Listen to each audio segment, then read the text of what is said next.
What's up, guys? Welcome to the first ever episode of the Great Lakes Gridiron Podcast. I am one of your hosts, Jordan, along here with my co-host, Seth. And Seth, how we feeling? First episode of the show today. Feel excited. A lot of stuff to talk about today. There's A lot of stuff a lot of opinions to get out there. A lot of opinions, a lot of sports to get out there today. We are currently in the heat of the NFL season. We are nearing the end, but I would say I feel like specifically this year more than years past, like the end of the season playoff hunt, playoff push right now is so interesting. It's so close. There's so many divisions they have under 500 records and they're leading their division. And they might get in the playoffs. But also I feel like there's so many, and we'll talk about this a little bit. There's just so many teams that I think actually could pull off not just making it to the playoffs, but a little bit of a playoff run, which is super exciting. So today on the slate, we're going to take a look. We're going to look at some NFL playoff stuff. We're going to talk MVP. We're going to talk a little breaking news from the NFL this week. And then we'll get into a little bit of NBA as well. So kicking it off today, as I talked about, we are nearing the end of the NFL season. And with that, it is playoff push time. Now, currently, surprisingly, I mean, the Cowboys and the Eagles and the Ravens are for sure going to get in the playoffs. But currently, at the moment, with 4 weeks left, only the San Francisco 49ers have clinched a playoff spot. Nobody else yet. It's crazy. It's crazy because that means that even like divisions haven't been clinched yet. But so today, what we wanted to do first with this first segment is we wanted to talk a little bit of NFL playoff predictions. So what I'm looking for here is I'm looking for maybe some bold takes you have about who the teams that make the playoffs are going to be. If you have a little bit of insight into what you think the playoffs might pan out as, would love to hear all of it. So you want to kick it off or you want me to go? Yeah, I can kick it off here.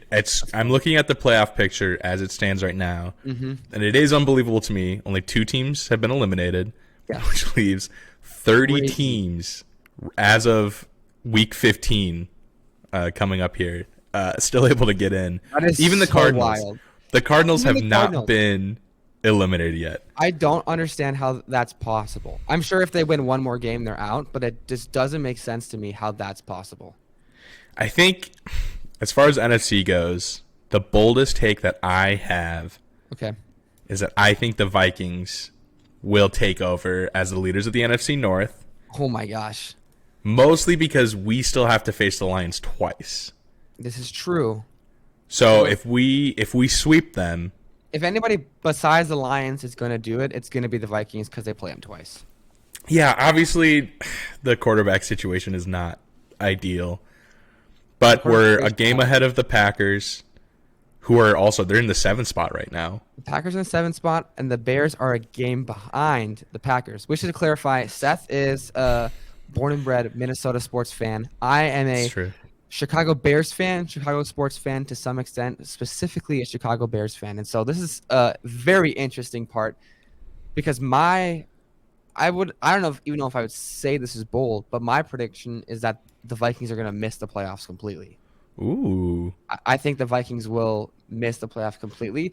It sucks because it's so possible. It's so possible. Since you're a Vikings fan, I want to get your opinion. What is your thoughts on the Josh Dobbs benching this week? But while we're talking about playoffs and Vikings maybe making it, the quarterback position is a huge question for them. Probably, realistically, if they had a competent quarterback or felt super solidified, they'd probably be a very safe assumption for the playoffs. So defend that a little bit. What do you think about the Nick Mullins situation, Josh Dobbs benching, all that?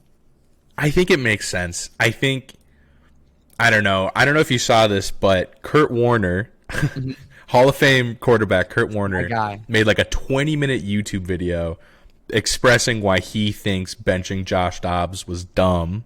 Really? And that they should have wrote him out, and that our insane game against the Raiders last week where we didn't score a single touchdown and he put up 68 yards was a lack of receivers trying. There's a lot of drop balls, which there were. He thinks the routes made up by KOC were kind of basic. He thought that they're too congested.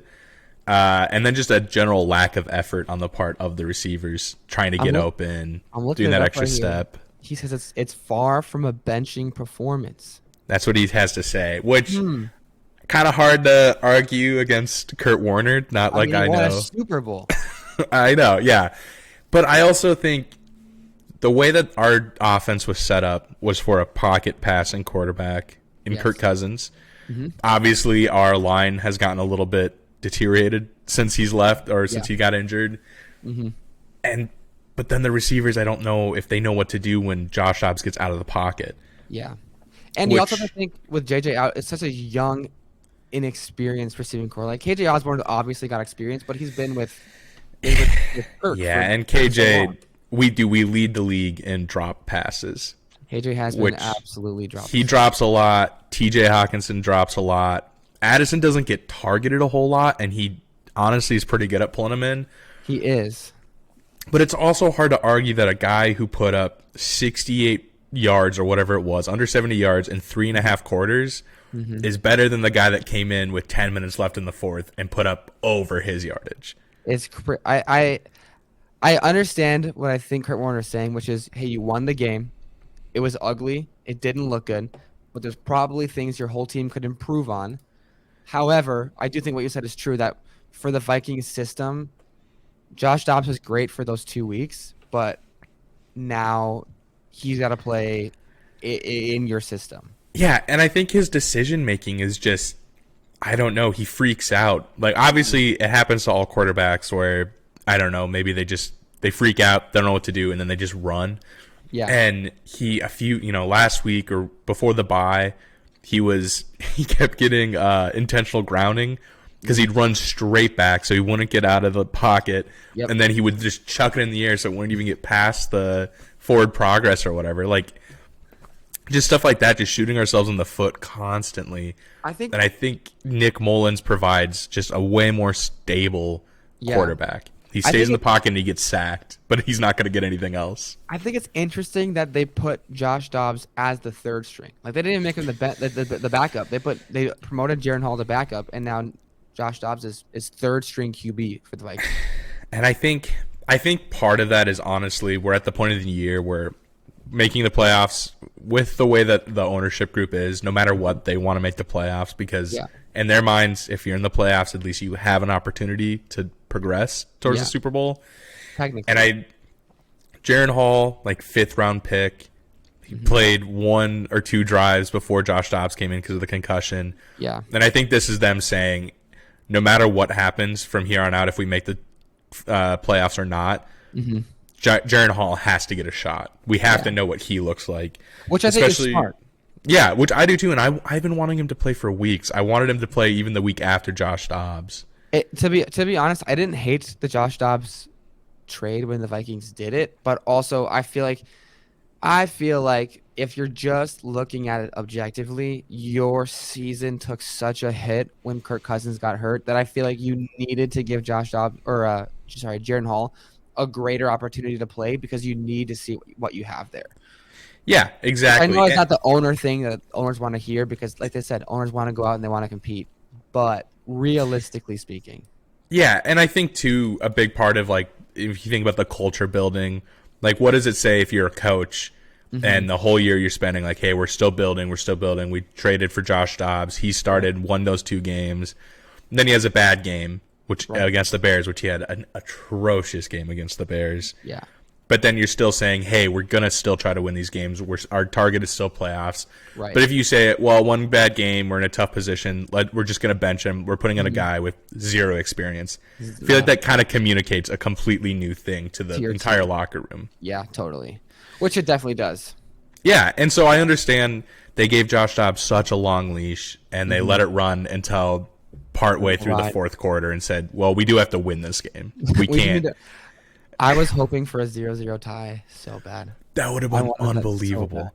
And it's crazy because our defense, like, if you look at the Chargers-Raiders game last night. They hung up 6. I was so convinced they were going to break the record last night. I'm so mad of teams getting so close to breaking the NFL high-scoring team record and then just throwing it at the end. Yeah, I want I to see know. the record broken. If you have a chance to put up 75, I don't give a rip about sportsmanship. Put up 75. I know. Yeah, the game's over at that point. Who cares if you get cares? another touchdown or two? Yeah, who cares? But the fact that our defense was able to hold that offense through 4 quarters to 0 points. They never even got in a position to hit a field goal. Yeah, no. They didn't even attempt one. They never got to it. Crazy. So So I think, it's crazy. yeah, our bold takes here I think are very interesting because your bold take is that the Vikings will make the playoffs, win the North. My bold take is that the Vikings will miss the playoffs completely. Oof. That's not it. So let me continue. I don't know if you have found this, but there's the playoff predictor like website / app thing where you can go through. You can pick who wins every game for the next 4 weeks, and it'll give Sure. you, based off of your predictions, it'll give you what the playoff picture would look like. So my bold take, I definitely think the Bears, as a Bears fan, I definitely think the Bears have a chance of making the playoffs. However, we do need a little bit of help. We need you guys to beat the Packers. That would be ideal. Or the Bucks this weekend to beat the Packers. That would be ideal. However, my real bold prediction, and this is, I know for a fact, bold.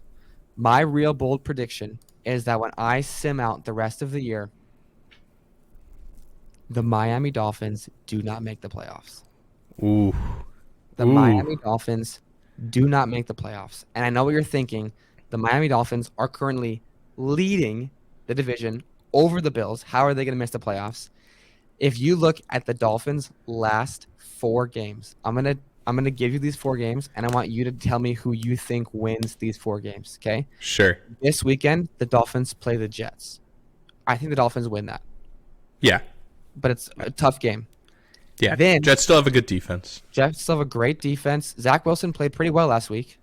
True. But then after the Jets, the weekend after, the Dolphins go to play the Cowboys. It's in Miami, but the Miami Dolphins still have not beat a team over 500 this year. The Cowboys are looking extremely hot. Yeah. After they play the Cowboys, the Dolphins then have to go on the road and play the Baltimore Ravens. That's a Ravens win. That is absolutely a Ravens win. Yeah. Yeah. Then to close out the season in what I believe, this is what I believe. I believe this will be a win and get in game. The Dolphins will play the Buffalo Bills week 18. And I think the Buffalo Bills will win that game. And in doing so, send the Dolphins home. Dang, dude. Because I mean, it feels believable. It seems plausible. Because the Dolphins dropped the game to the Tennessee Titans, the Bills now have the ability to lose a game before they play the Dolphins and still get in with a win. Sure.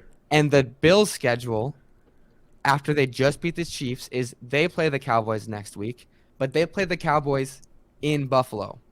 Okay. And I think that the Bills will win that game as well. I'm not a Cowboys hater, but I think the Bills understand the fact that they control their destiny right now, and I think they win that game. Now, I definitely think they could lose that game, but even if they lose, Week 18 still matters because after the Cowboys, the Bills go to play the Chargers. They play the Los Angeles Chargers. Which should be an easy dub. Then they play the New England Patriots, who are one of the only teams eliminated from the playoffs. Yeah. So even if they lose to the Cowboys, Week 18 still is a win and get in game for them. Okay. Now, yeah. My other bold take is that because of the way I think the rest of the schedule breaks down, the reason I think the Dolphins will miss the playoffs is because I think that both the Indianapolis Colts and the Cleveland Browns will finish the regular season at 10-7 or better and would therefore jump the Dolphins in a wild card spot. What's the Colts looking like? Because they're 7-6, so they're going to go 3-1 over the next 4 weeks. The Colts are 7-6. The loss to the Bengals was a bummer. I would have thought they would have beat them, but it's okay. They play the Pittsburgh Steelers next week in Indianapolis. I'm gonna Okay. lean Colts there. I just think right now, I don't want to doubt Mike Tomlin, but I think right now the Steelers have just a weird. I don't know. Yeah, They've dropped two incredibly easy games the last 2 weeks. that's true. So they play them tomorrow. Then they play the Falcons. And the Falcons are just an incredibly inconsistent team this year. And I just think that the Colts are just a more consistent team right now. I think they didn't lose all of November basically. And then you have the Raiders who put up 63, sure. But I think they're still the Raiders. I just think the Chargers are a very, very bad team right now. Yeah. And then they finished the season at home against the Texans. I do think the Texans win that game. And if the Texans win that game, the Colts would miss the playoffs for my prediction. Then for the Browns, they play the Bears this week. Taking the Bears. I'm taking the Bears. Especially because a lot of the Browns players have actually they're missing a lot of key defensive players this week. They had like 4 or 5 go down to injury just this week during the week. So I think the Bears get that one. Then they play the Texans, and I think the Texans win. Then they play the Jets. I think the Browns beat the Jets. 2 great defenses. I just trust Joe Flacco more than Zach Wilson, I guess. And then they close out the season against the Bengals. And I think the Browns defense carries them to a wild card berth, to the opportunity to have a wild card berth. Sure. Yeah, it's just crazy considering how many teams are still capable, and all the teams, especially for like you're talking about the Dolphins missing. Yeah, it's so much easier than it sounds for just the top of their division to just lose out of the playoffs. Exactly. But like you said, if you think about the Bills are still a good team. They're missing pieces. They still have an MVP caliber quarterback, and their schedule isn't terrible. It's not impossible. It's just that one Cowboys game. And then I just don't see, like, it's just been so tough for me this year looking at the Dolphins because they have not beat a good team. They haven't. They got blown out by the Bills last time they played. It was 48-20. It wasn't even close. They beat the Chargers. They beat the Patriots twice, but the Patriots are bad. They beat the Broncos early in the season, obviously. Beat the Giants and the Panthers. But then they lost to the Chiefs and they lost to the Eagles. They just haven't beat anybody. I know. The Titans one was huge. They had to win that game. They just had to win that game. Where do you think the losses against good teams is coming from? For the Dolphins? Yeah. Like, what is it about their team? Because everyone praises Mike McDaniels as, like, this genius coach. Tua has been playing well. Obviously, Tyreek is crazy. Obviously. I think what it is I think the Dolphins are a flashy team. I do think they are. But I think when they're playing against really good teams, I'm going to be honest. I've said this from the beginning, and I'll stand by it, and I'll stick by it. Tua is being carried by Tyreek Hill. Yeah. Tua as just I love Tua. I think Tua's a great guy. He sounds amazing. But as a pure like passer quarterback, he is carried by Tyreek Hill. We saw it last week against the Titans when Tyreek was injured and left the game. Tua did not look as good without him. And if Tyreek would have played the whole game, he wasn't even out for the whole game. I mean, he came back in the game.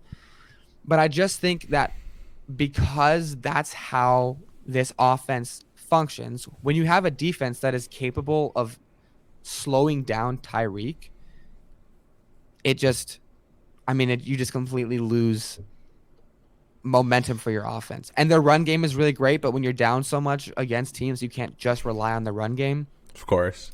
So that's what I think. I think the Dolphins missed the playoffs. Unfortunately, I think the Bills make it in. I think the Ravens get the 1 seed in the AFC. I think they hold on to that lead. Yeah. They don't have a particularly difficult schedule coming up after They play the 49ers, and I think they'll lose that game. But they have the Jags, who I think they can beat. They have the Dolphins, and they have the Steelers. I just don't think they really lose the lead that they currently have on the 1 seed. And so I feel like my NFC one is pretty normal. I don't know if you have any bold takes there. I think the 49ers keep the 1 seed. I think the Cowboys and the Eagles make it, obviously. I think the Rams get in. I wish they wouldn't because they would help the Bears if they didn't. But, I mean, their schedule is a cakewalk except for the last week when they play the Niners. But once again, they can drop a game. What about the NFC South? NFC South, I'm rocking with the Saints. I think you think the Saints are gonna take it up? I think it's the Saints or the Bucks. I don't think the Falcons. I don't think the Falcons have it. The Falcons play the Panthers this week, but then they play the Colts, the Bears, and the Saints. And they'll probably win one of those games, but even just one, I don't think is enough. I think the Saints schedule. They play the Giants this week, play the Rams, then the Bucks, and then the Falcons. So I think for the NFC, it comes down to those last two weeks when they play each other so much. Yeah, I know. Well, that's what's so crazy about the schedule too. I don't think I'm an Arthur Smith hater. I don't think he's the worst. Very good. He's the worst, bro. I also drafted Bijan, and I hate the way he utilizes an excellent running back. And Kyle Pitts and Drake London. It's just. Oh, dude, it's obviously Desmond Ridder. I think, yeah. I get it.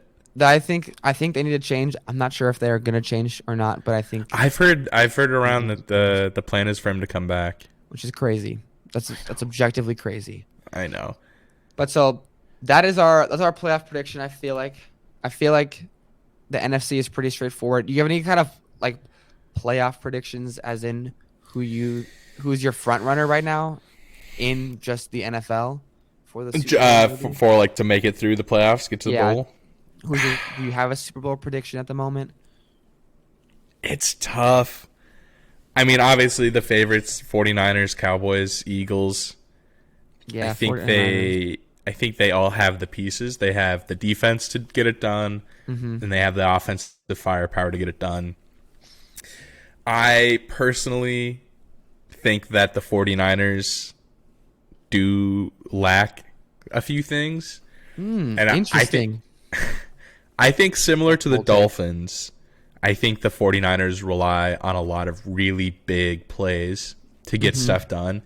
If you look at the game the other week, after everybody started saying, Brock Purdy's the man, if you look at those plays, they're basically checkdowns that are being absolutely brought back to life by CMC or Debo or Kittle, who are like unbelievably good players. Field. Yeah. If they have the opportunity, they're going to be able to break tackles, get around somebody, get extra yards. And so if you're able to stop them, which obviously is not easy, but I think in a playoff atmosphere, a team like the Cowboys or a team like the Eagles defensively could give the 49ers a pretty good run. Offensively, I don't think the Eagles are nearly to that level. I think the Niners have the best offense in the league, and I think it's pretty clear. Yeah, I think there's better quarterbacks for sure, but I think if you just look at the people that are around him, I don't think another team. I mean, maybe the Cowboys, but I just don't think not to the level. I mean, I guess it's just basically CeeDee Lamb. But yeah, this is a perfect chance here to segue into our frauds or real segment. Yes. So I'm going to go through. I'm going to list off to you some NFL names, and I want you to tell me if you think they are fraudulent or if they're real. Okay. We'll kick it off here with the Dallas Cowboys, a team that I would have probably put in the fraudulent category. However, they just smacked down on the Eagles and leave a little bit of room for legitimate debate. So Cowboys, fraud or real? I think real. I think Dak is playing out of his mind. Insane. Especially considering the fact, I mean, they have other good offensive pieces, but like outside of CeeDee Lamb, their receiving core isn't like insane. Yeah. Also, their defense is crazy. Which is wild considering some of the injuries they had this year. I know. I know. I mean, I completely forgot about Diggs getting Yes. injured so early on. So early in the season. And since then, their defense has just continued to lock down. Their defense is ranked third behind the Crazy. Ravens and the Browns. It's crazy. Which also the Browns defensive rating being 263, and then the next the Ravens is 284 is crazy. The Browns are so good, and so are the Ravens defense. But I mean, again, I'm not a huge Cowboys fan in general, and I think that's kind of the stereotype is that people believe the Cowboys it's real this time, and then it just never is. I think they're a real team. I don't think they have what it takes to pull a Super Bowl run together. But I also don't think this is the year where they get bounced playoffs week, like the first week of the playoffs. Yeah, like, especially I mean if they can get that first round bye. Yeah. I don't think they'll get the bye because I just don't think the 49ers will drop a game. I mean they face the Cardinals next week. Like if it's the Cardinals next week, the tough one is they play the Ravens, and if they drop the Ravens game, the Cowboys have a shot at a bye. But I just think the Cowboys, even if they wouldn't get the bye, they'd be the 5 seed playing probably the winner of the NFC South, and that's just not a game they're going to lose. Yeah. And then I think that then they're going to get to the point where they're playing, the 49ers, or they're the number 1 seed and they're having a bye. But I think they're real. I think they're not going to just choke it this year. And I think even if they lose a playoff game, I think it'll be a competitive game. Yeah. I don't think they're just going to get humiliated in the playoffs.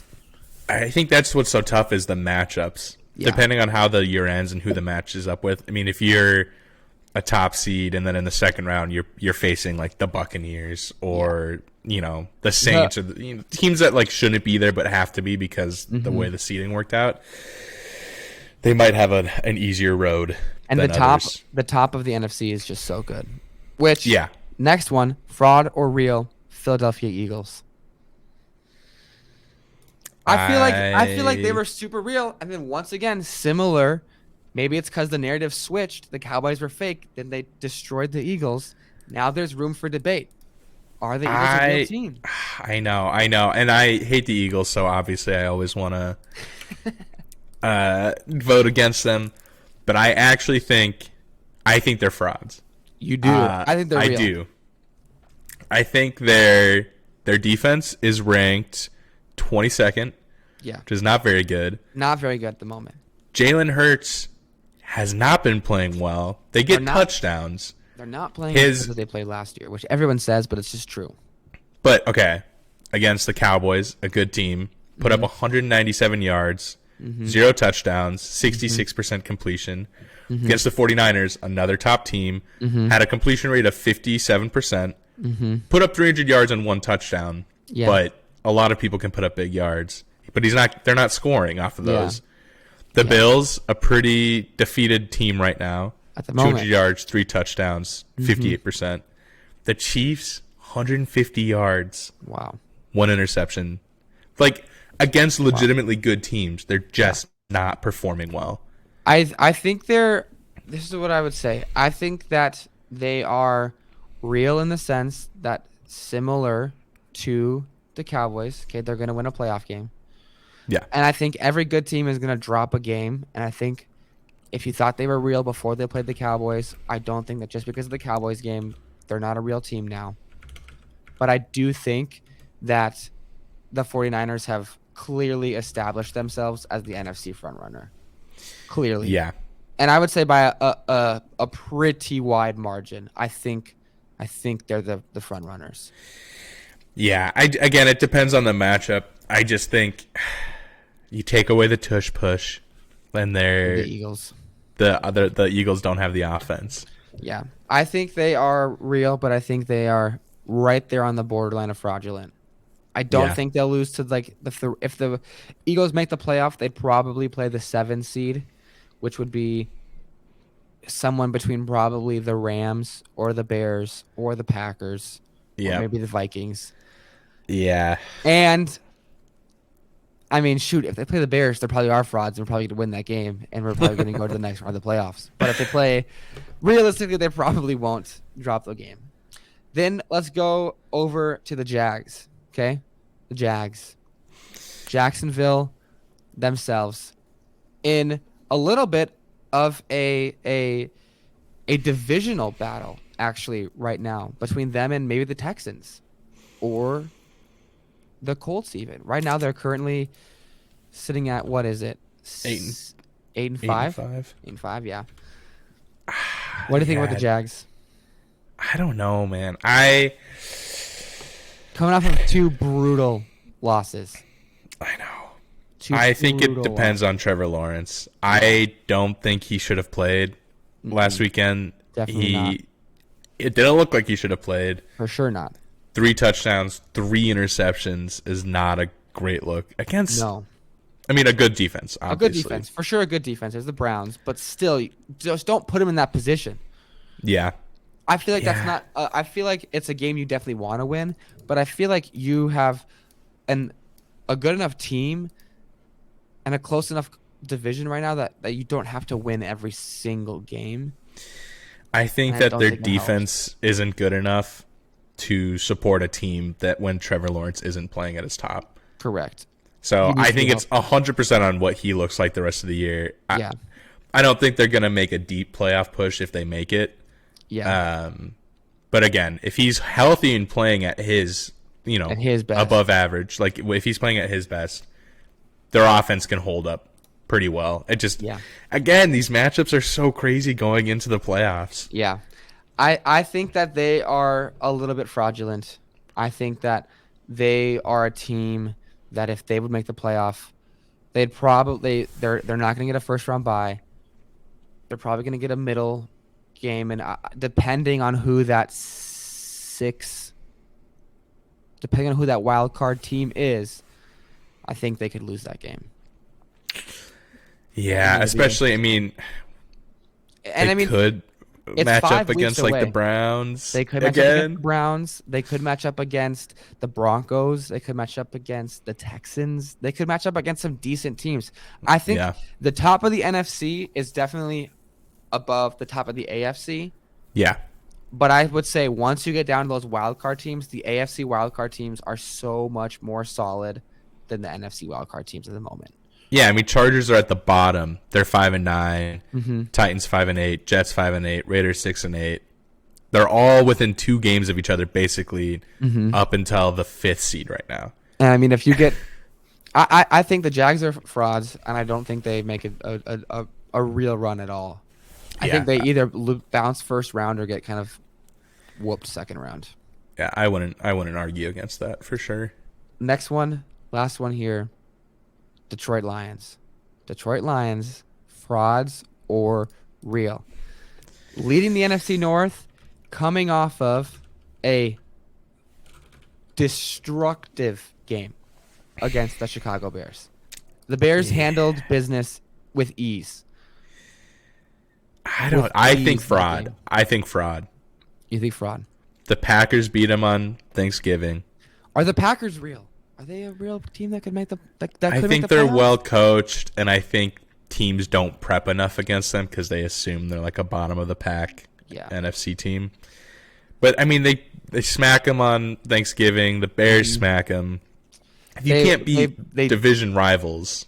They edge out the Saints barely. I mean, they have a huge lead, and then they almost blow that lead against the Saints. Almost lose to the Chargers. And I know that Bears fans are going to tell you this all the time, but they should have lost to the Bears twice this year.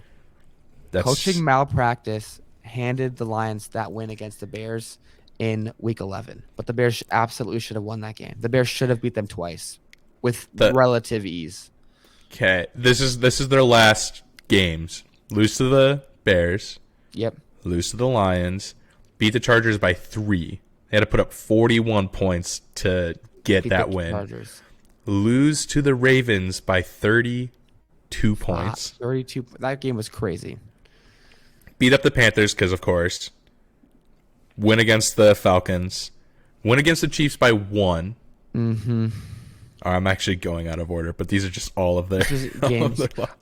Looking at the rest of the season, they have the Broncos, which is a droppable game, I think. I think the Broncos could win that game. Then they play the Vikings. Toss up. Really a toss up. Who even knows? Cowboys. Yeah. Cowboys are gonna wipe the floor with them. And the Vikings again. And then finish with the Vikings.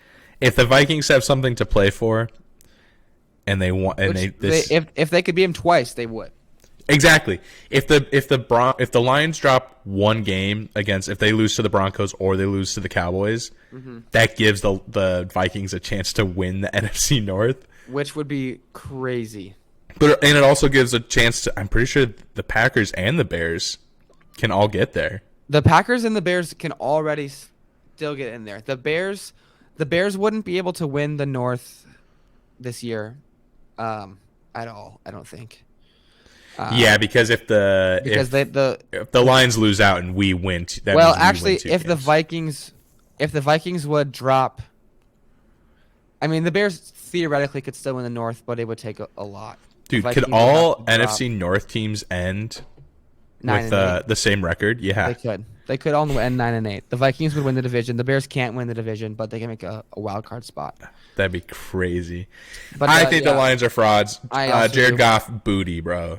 Jared Goff has playing not so been good. bad the past couple of weeks. He has been very bad. So bad. I mean, I think they're frauds. I mean, there's a chance that if they lose out, there's a chance they lose out, they miss the playoffs.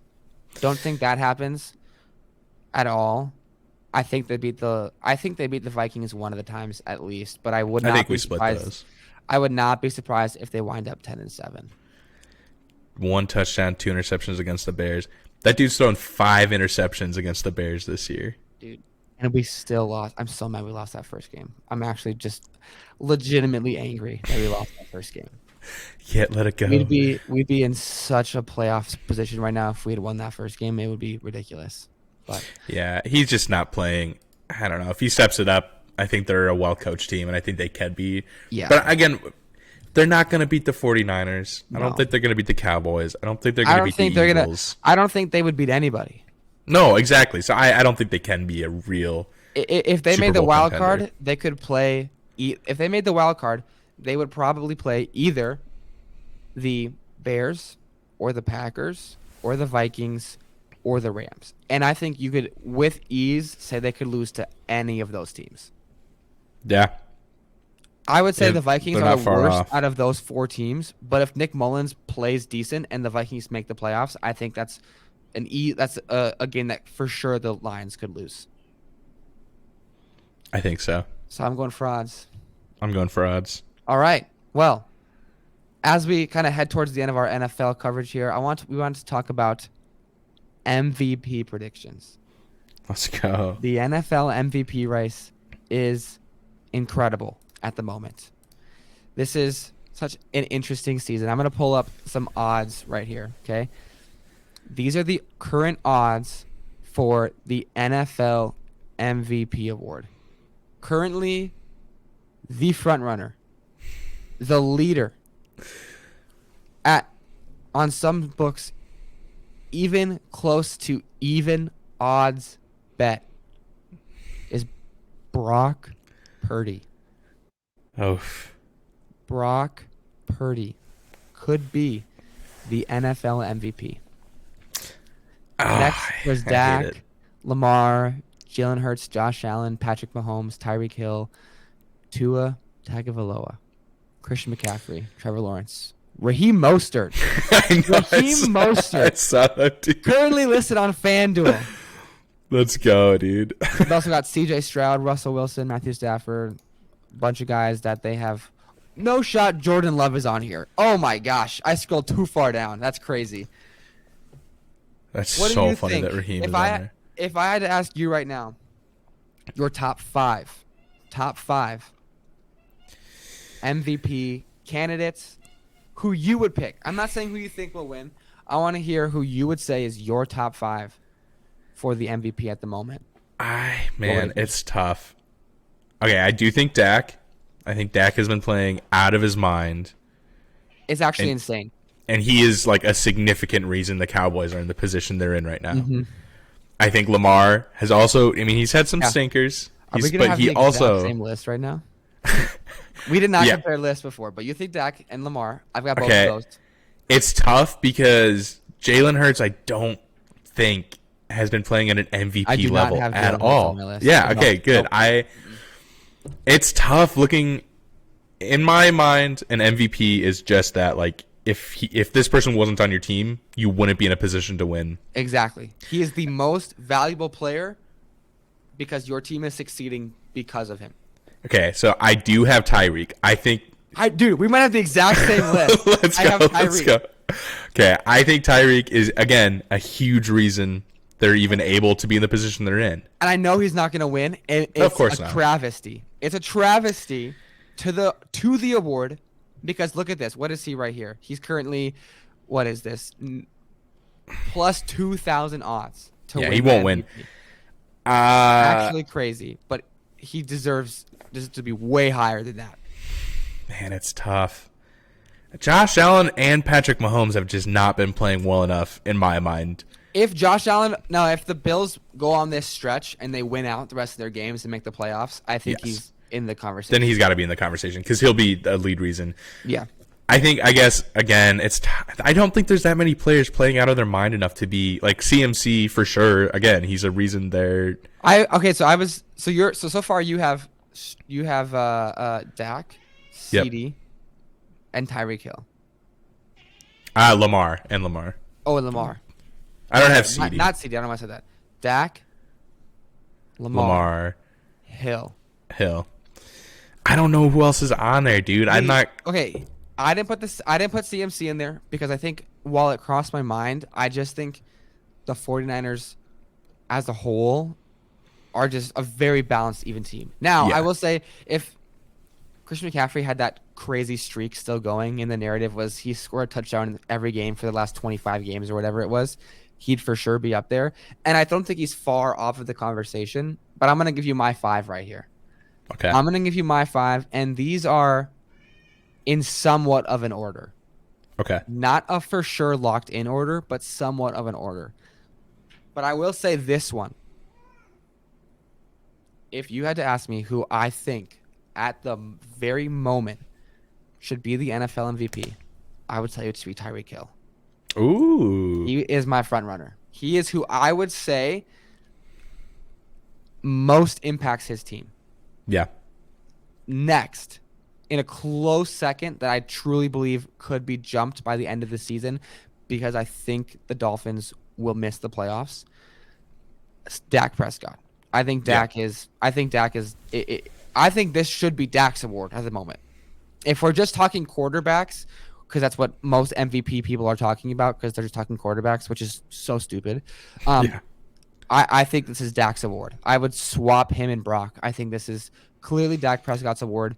The way that this team has turned around, has beat the Eagles. I mean, you actually see that he's actually the favorite on some of these books. 150 on FanDuel. They've got him at 150 on MGM, like 150 on DraftKings. He's close to the unanimous favorite. I just think he's absolutely carrying this team to where they are right now over the past couple weeks. Yeah. Next, the top 3 at the moment I feel pretty strong about. Number 3 coming in for me is CJ Stroud.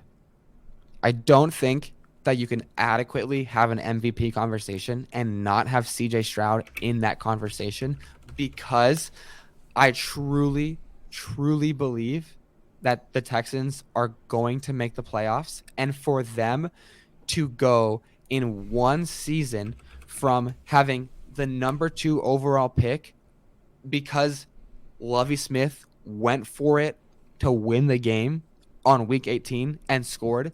Because of that, they have now, last year they had the number 2 overall pick, to now what I think could be their record at the end of the season of 11-6. That is just because of CJ Stroud. Yeah. That is CJ Stroud. I think he has to be in the conversation. It's maybe not flashy because they might get in a wild card spot, but he absolutely is transforming that team. Yeah. Next, Again, if you're going based off of a player's value to obviously winning is not a QB stat, but if it was, CJ Stroud would be accredited a lot of wins for his team. It would be. Next, I would put Lamar at 4. I think Lamar is just quietly having a really good year, actually. Yeah. He might pass for the most yards in a single season he's ever done in his career. Might be his best passing season of his career right now. He probably is not going to get to the rushing. He's not going to get to the rushing numbers he did his MVP season. Yeah. But they're winning games. They're quietly. I think that's what I'm saying. I think the most interesting part is that this is going to be Lamar Jackson's best career passing year. Like, he's going to pass for the most yards he's ever passed, and he's going to do it after Mark Andrews was missing the whole season. Yeah. He's going to do it with Odell Beckham Jr. He's going to do it with Rashad Bateman, and he's going to do it with Zay Flowers. But he is going to pass for the most amount of yards he's passed for in his entire career. And then at the 5 spot, it gets very interesting for me. I have CeeDee Lamb down. Okay. But I do think you could put some of these other favorites on here. I do think Josh Allen, if he wins out, would hop over CeeDee Lamb. I do think I would take CeeDee Lamb over Jalen Hurts, though. I do. I think I would. And I know that's maybe out of nowhere, but the stretch that CeeDee Lamb has been on, along with Dak Prescott, it was legitimately and factually historic. I think it's just important that we note neither of us have Brock Purdy at the top of our MVP Not even list. on my list. Forget top of my list. He's not making the list. It's okay. I think his story is really cool. I do think he is outperforming where he was drafted by any stretch of the imagination. Yeah, I do too. He's a good quarterback. He's a starter in the NFL. He has the best weapons, the best coaching for any quarterback. Which I'm not trying to say means he's done less. I'm just saying, he's used the opportunity he's been given. Yeah, and absolutely gone crazy with it. For sure. But that doesn't mean there aren't exact quarterbacks. Okay, this is my insane take. Oh wow. It's probably based. If Kirk Cousins was healthy and he played for the 49ers, he would be blowing everybody else out of the water for the MVP race. Easily. I think if you put any quarterback into San Francisco this year, they'd be leading the MVP race. Yes. And especially it's about the decision making. Almost any. Yeah, pretty much. I think any pocket passer or system QB would be able to thrive in that situation where they're able to look at a Christian McCaffrey, a Deebo Samuels, a George Kittle, like anybody they're able to get up, just pass the ball, just do a little shovel pass to freaking CMC and he'll get a touchdown. Wait till I find this stat. Again, that's not to take away from Brock Purdy, but I think my view of the MVP is if this person wasn't on your team, would you still be winning? And I think for the 49ers, if you had basically any other quarterback in the NFL, they would be in the same position. They would be winning just as much. And I don't think I think he's not even the most valuable player on his team. If you take CMC away, they don't win. If you take CMC away, they probably don't win. They don't win in the same way they have, I should say. So he's currently at 9.9 yards per attempt in the year. He's got a 70% completion rating, 3,500 passing yards, and 25 passing touchdowns. 25 is not a huge number. What's the huge number? But who's the pass per yards? I'm looking at the pass per yards leader, and it's very funny because it counts people who threw like 2 passes. Mm-hmm. So we got Mike White up there, 17.5. Mike White. We got Malik Willis with 14.8, and Jaron Hall 10.1. And now I know that you can't just base it off of stats like that. However, what I will say is, I disagree. If you would take Brock Purdy off of that team, they would still be winning.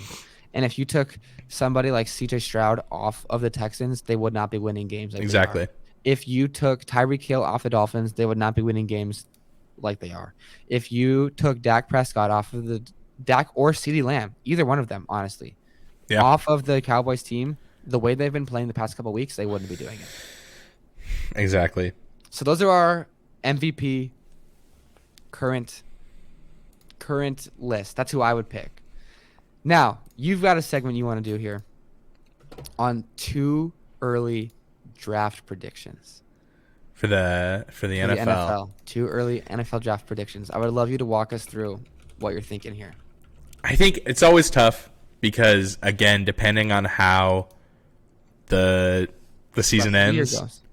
Yeah. It's tough also because the Bears will have 2 top picks. They will. Or most likely top 5 is my guess. I disagree. You don't think they'll have 2 top 5s? No, I do not. I think the Bears pick itself might not even be top 10. Really? Which is bold. I know that it's bold. If your plan goes to if they like the just looking at once again the way I have this season finishing out, I'm going to name you all of the teams that would have a worse record than the Bears. These are the teams that I think legitimately could have a worse record than the Chicago Bears by the time the season is over. You obviously have teams like the Chargers. You have teams like the Titans. You have the Patriots. You have the Falcons and the Bucks. Washington, New York, Arizona, Panthers, obviously, Jets, Vikings, and possibly the Bengals and the Steelers. I think all of those teams could have a worse record by the end of the year than the Bears.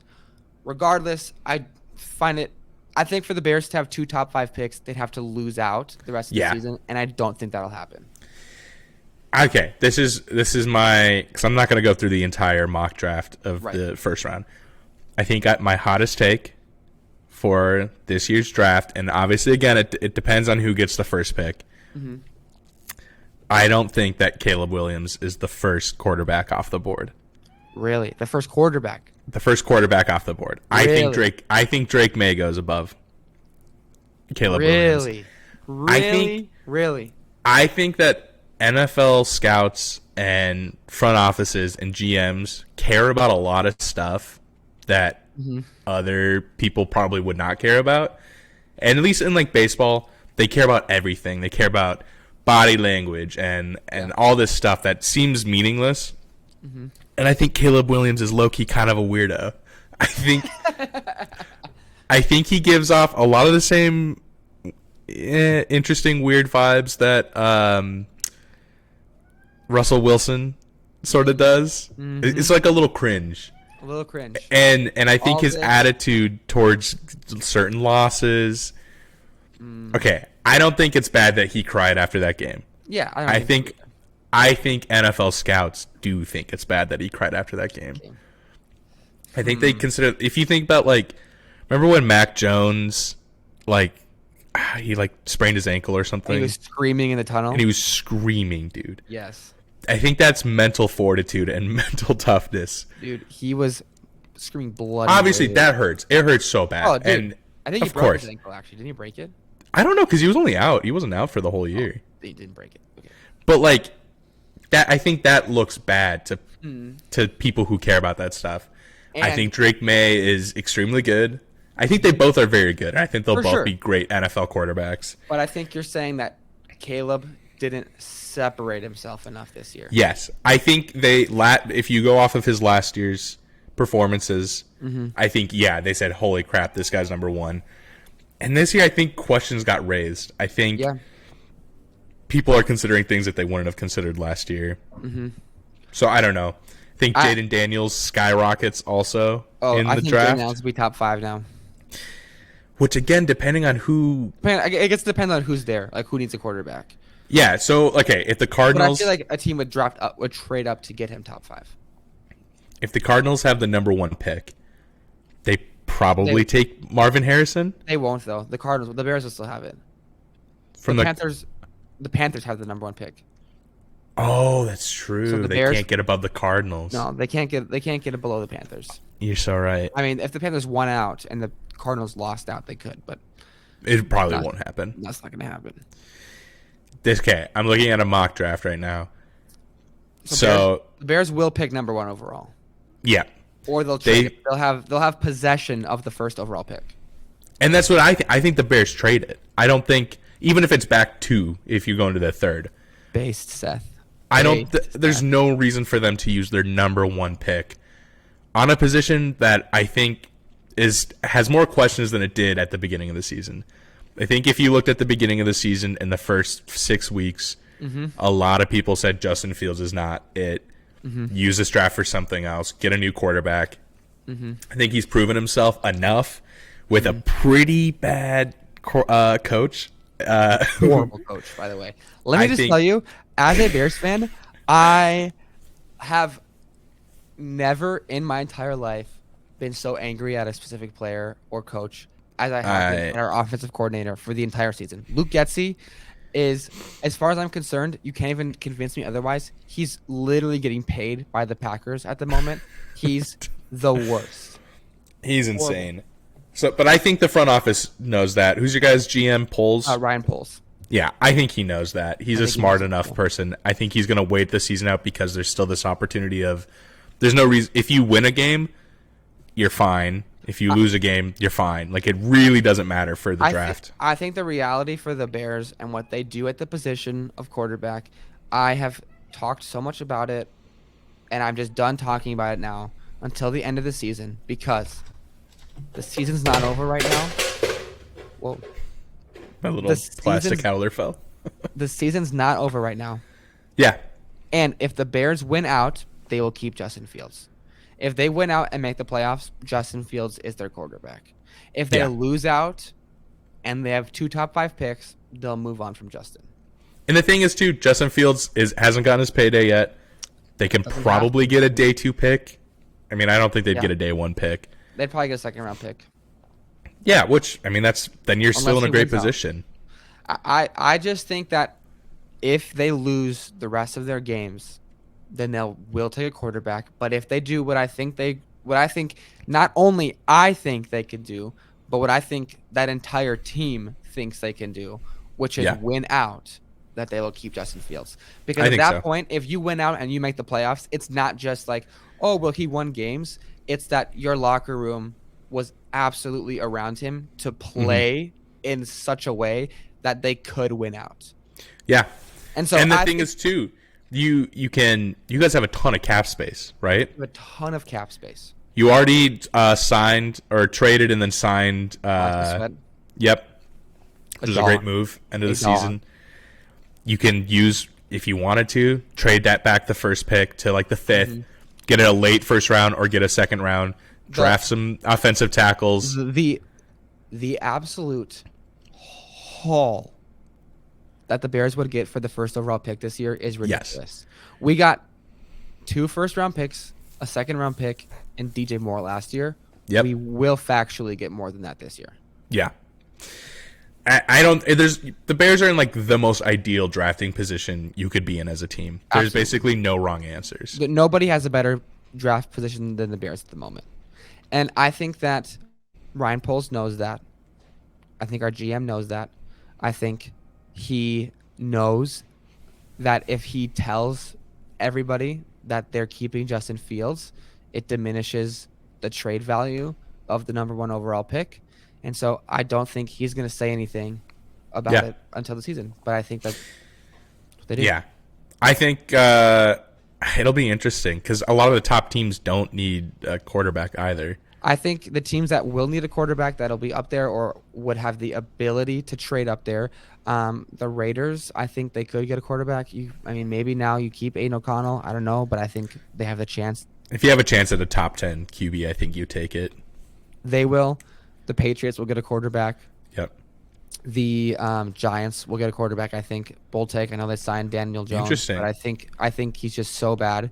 And is just not it.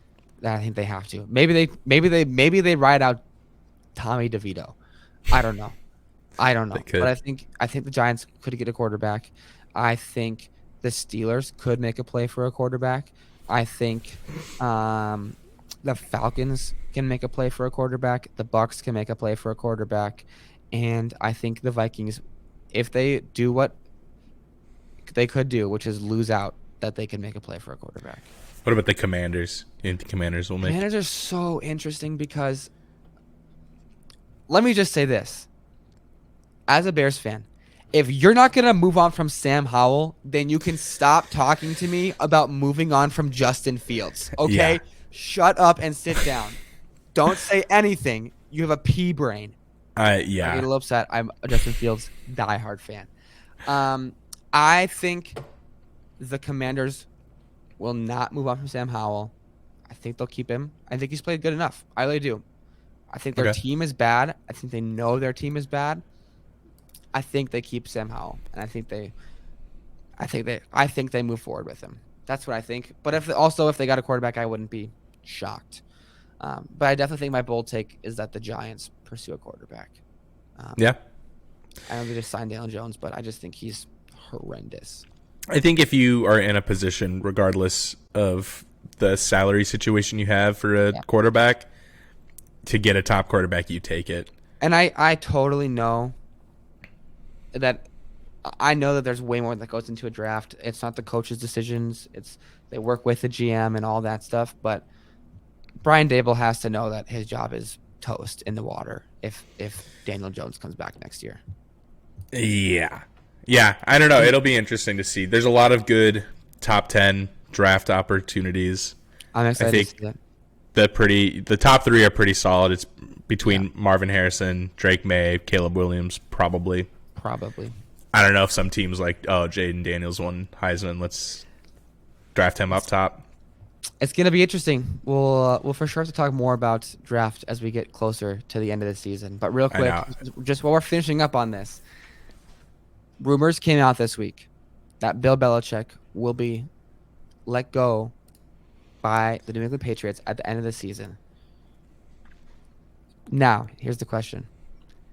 If those rumors are true, which I'm not saying they are, I don't know if they are. If those rumors are true, do you think Bill Belichick has the ability inside of this team and this stretch of games to win a game or two and remove the Patriots from quarterback contention? Could you imagine? Pulls a Lovie Smith, wins a game or two. Wins out. And I don't think they'll win out. That's by the Bills.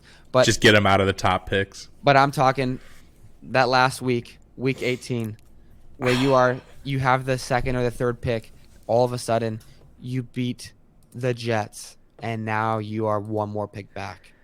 You have to move up to get a quarterback. I genuinely don't think they have the roster the team to do it.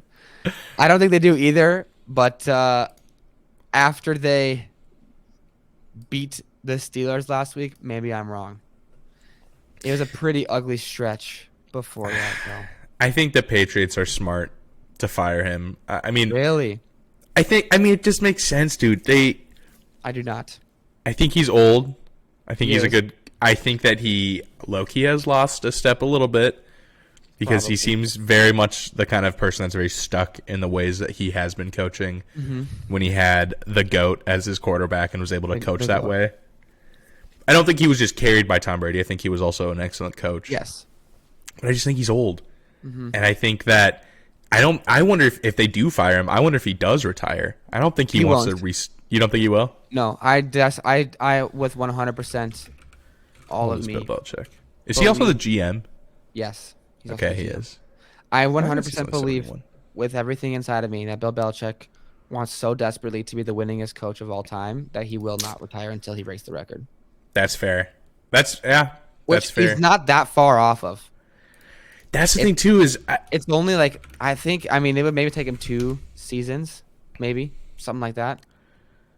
I don't know if Robert Kraft would fire Bill Belichick.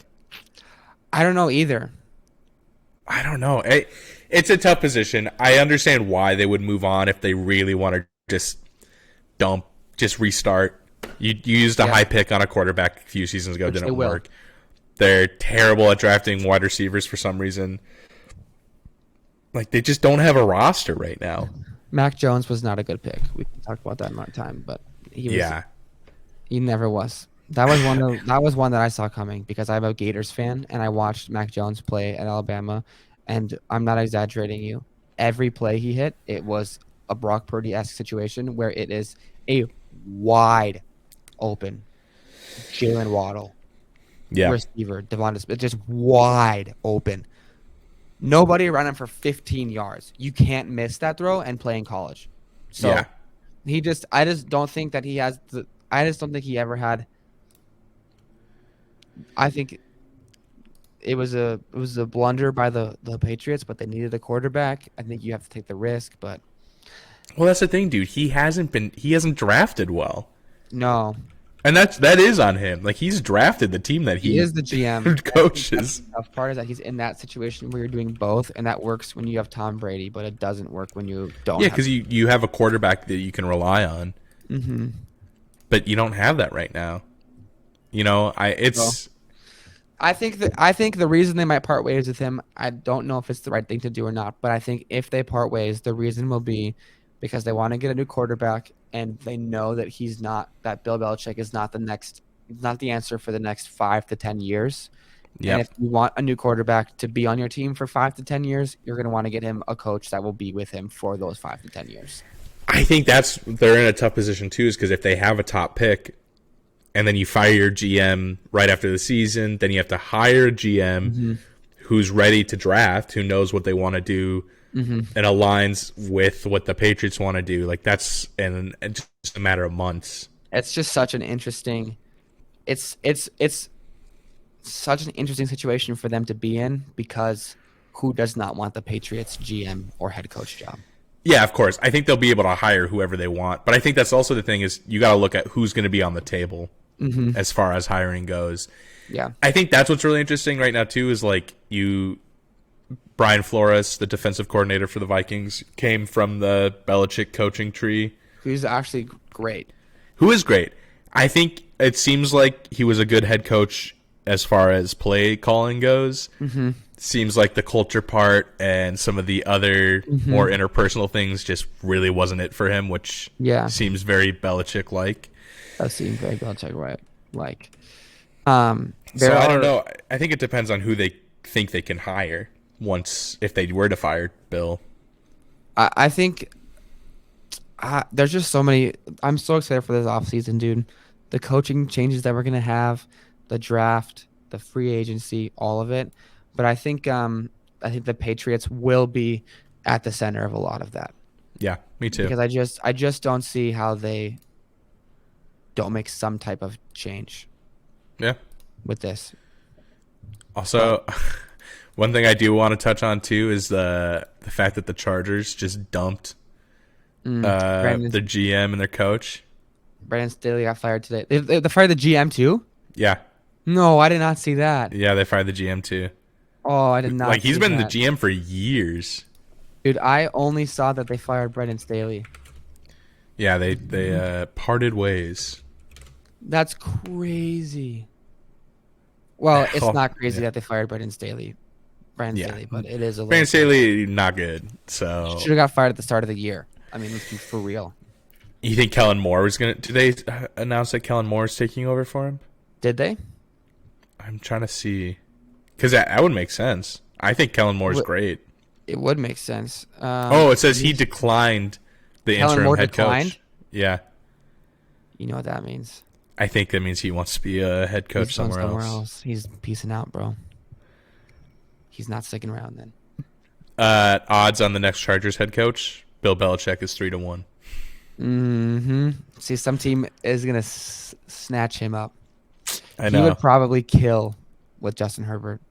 Yeah, I think that's what he wants. He wants to just plop into a team that should win, and the Chargers are a team that should win. They should. He would kill. I think so too. I wonder what the I'm the odds for Kellen Moore to be held head coach tomorrow. I think he doesn't want to ruin his chances of being a head coach next year.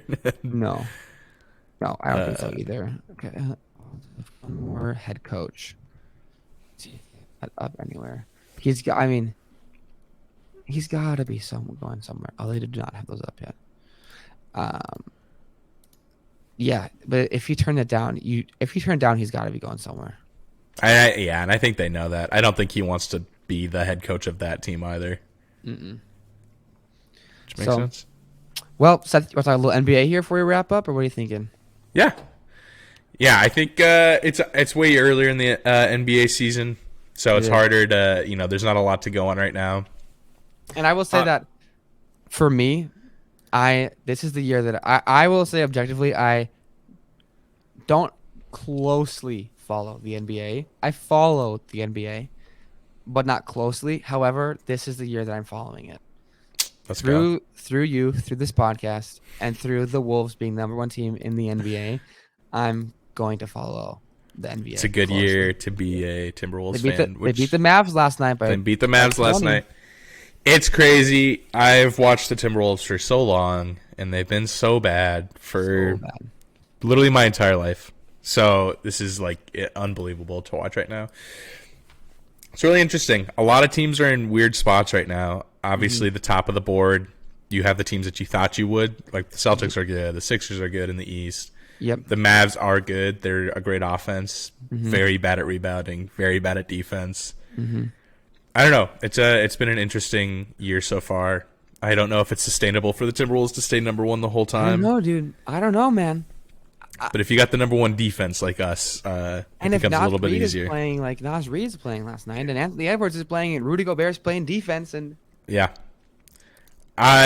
interesting. It's weird. It's a long season, and we're about a quarter of the way in. But I'm excited to see what happens. Do you have an early prediction of who you think MVP would be right now, or I hate it. I hate it, but I think Joel Embiid is once again the front runner, dude. You gotta hear. His last 10 games have been absolutely unbelievable. Okay, his last, he scored 41, 34, 38, 50, 30, 35, 32. Dang. Which is crazy. I feel like this is from when I was kind of researching, looking into this idea. I feel like people aren't talking about this. Maybe you could tell me why. Is LeBron James not absolutely backpacking the Los Angeles Lakers at the moment? It's tough. Is he not just carrying? I mean, they're 15-10 right now. Is he not just carrying that team?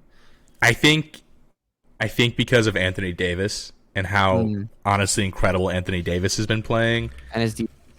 Yeah, and his defense. I think LeBron leads the Lakers in points per game, assists per game, field goal percentage. He leads them in steals, assists. I think it's deserving. I think it's honestly LeBron to me is a modern NFL comparison. Why am I Tom Brady, but also Mahomes. Oh. I think if they're a part of your team, you just automatically are better. And so again, if we're looking at real MVP stats, I think LeBron should just always be there. Yeah. I think it's tough now because of how well I think they're coached well. He's plus 5,000 odds at the moment. You got people like Anthony Edwards who are above him. De'Aaron Fox is above him. Tyrese Halliburton is above him in odds. Shai Gilgeous-Alexander is above him in odds. Not that those guys don't deserve to be above him in odds, but I feel like if it was just what I assume from the NBA, LeBron is just such a cherished player in the NBA that if he has the chance to be in MVP conversation, he would be there. I think, but if they continue at this pace by the end of the season, I think he'll be more in consideration. Again, it's tough. It is early. It's just one of those things where if you look at Jokic and you look at Embiid and you do the same thing, you say if those players are removed, are they even close to the same team they are with them? And they're a better team than the Lakers are at the moment. Exactly. And I think for the Lakers, I think obviously LeBron's very important for their team, but I don't think they're like just bottom of the tier without him. I think Anthony Davis has been playing at such a rate. Yeah. They're just a top-heavy team, though. They are. It's all LeBron and AD. Vanderbilt hasn't been playing great, but he's also been injured. D'Lo is like fine, whatever. Austin Reeves, great off the bench. Austin Reeves, man. Rui Hachimura, not insane, not terrible. I don't know. Interesting. But it's also a tough West Conference right now. Yeah. I am very excited to be following the NBA this year. It is so exciting I just grew up watching my dad. I'm a Bears fan because my dad's from Chicago, so I grew up watching Bears games, all kinds of stuff like that. So I just always into the NFL. But my dad, no one was really into the NBA like that, and it's just a harder sport to just get into because there's so many games. But now I feel like I have a legitimate reason that hey, I've lived in Minnesota my entire life. Let's get the Wolves going. Yeah, this is the time to do it. If there's any time, this is it. Call me a fair weather fan, whatever you want to say, but get me in there right now because this is exciting. It is. Well, do you want to wrap us up? Let's wrap us up here. Thank you for watching the first ever episode of our podcast today. What are we calling it? I just totally the Great Lakes Gridiron. I totally spaced the name for a second there. We came up with it minutes before recording it, so on ChatGPT. So we've got. Thank you for watching the first ever episode of Great Lakes Gridiron. Let us know down in the comments below who you think your NFL MVP should be at the moment. Your bold playoff predictions.